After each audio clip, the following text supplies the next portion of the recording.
O desemprego, um dos lados mais cruéis da crise e que atinge diretamente as pessoas, não dá trégua. Em fevereiro, o Brasil perdeu mais de 104 mil vagas de trabalho com carteira assinada. Esse foi o pior resultado para o mês desde o início da série histórica em 1992, ou seja, em 25 anos. E sobre o resultado negativo da geração de vagas com carteira assinada, eu falo agora com o João Borges e também com Carlos Alberto Sardenberg. Senhores, boa noite.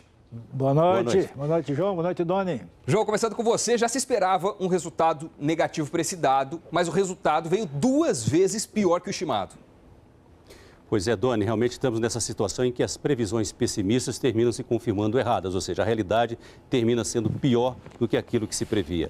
Só para a gente ter uma ideia de como o mercado de trabalho vem piorando, nos últimos 12 meses já foram fechadas 1.700.000 vagas. E esse fechamento de vagas em fevereiro, ele se dá em praticamente todos os setores da economia. Eu preparei alguns exemplos aqui para a gente ter uma noção de como isso se comportou nos vários setores. A gente pode ver ali que o comércio fechou mais de 55 mil vagas, a indústria 26 mil, serviços mais de 9 mil vagas. Construção civil também fechou vagas. Agora, um único setor aumentou as vagas, ou seja, contratou mais do que demitiu. A administração pública 8.500 vagas abertas no mês de fevereiro. Bom, Doni Sardenberg, isso porque o governo federal, estados e municípios estão nadando em dinheiro, né? Foram os únicos que tiveram fôlego para contratar. Pois é, você sabe que esses números mostram o tamanho da recessão no país e mostram o tamanho da paralisia. A gente conversando com empresários dos diversos setores da economia, comércio, indústria e dos setores de empresas grandes, pequenas, o que eles dizem todos é o seguinte: gente, o país está parando. A atividade,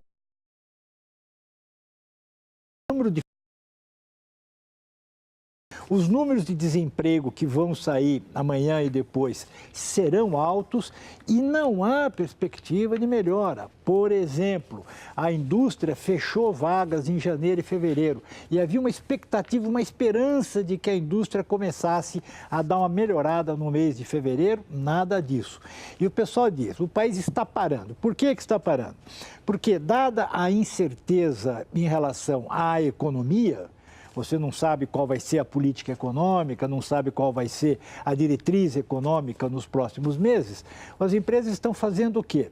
Pararam de investir e estão tocando os negócios ali no nível da água, para não afundar. Então, empurrando, tentando segurar, enfim, se salvar. E do lado do governo, as políticas que os governos têm que desenvolver, especialmente o governo federal, também está parado. O programa de concessões, programa de venda de ativos e tal, também está parado. Por quê? Porque o pessoal do governo só está preocupado com o quê? Com si mesmo, com o governo, com o futuro do governo. Então, você tem de um lado... Diga, João. Olha, e essa recessão que vai se aprofundando mais do que se previa, tem um outro efeito que é o próprio governo, o próprio orçamento do governo. Hoje, por exemplo, o Ministério do Planejamento divulgou mais um contingenciamento do orçamento. Vamos ver os números para a gente entender melhor essa coisa, porque tem um pouco de ficção nisso tudo também. Então, pela decisão de hoje, o governo prevê uma queda do PIB já de mais de 3%, com isso uma queda de arrecadação de 20 bilhões de reais, um aumento de 1 bilhão de reais na despesa, e aí ele está fazendo um contingenciamento de 21 bilhões.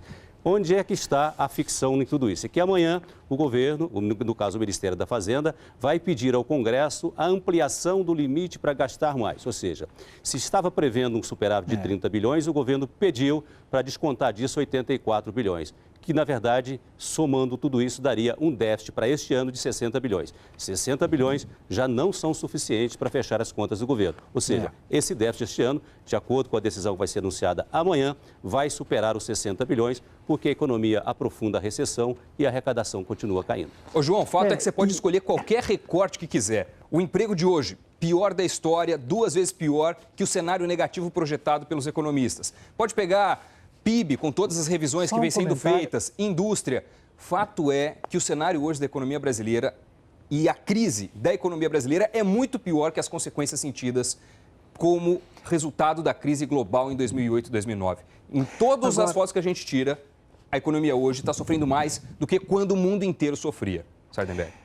Olha, você veja, Doni, João, como a situação do governo é pura ficção, é que nesses números que o governo divulgou hoje, ele conta com a Receita, ele conta com a CPMF. Conta com a CPMF, que aliás que vai voltar a CPMF neste Congresso totalmente discutindo o impeachment e a cassação de Cunha. Ele conta com dinheiro de venda, de privatizações que estão paradas. Conta com dinheiro de venda de concessões que também não estão andando. Quer dizer, só nisso tem aí uns 80 milhões que o governo está contando como dinheiro que vai entrar no caixa e que está parado. São iniciativas de governo que não estão andando. Então, a situação é realmente complicada nessa combinação de política e economia. E as pessoas sofrendo com o desemprego. É isso aí. E os próximos números devem vir ruins também. Sardenberg, João, obrigado, boa noite. Boa noite a todos.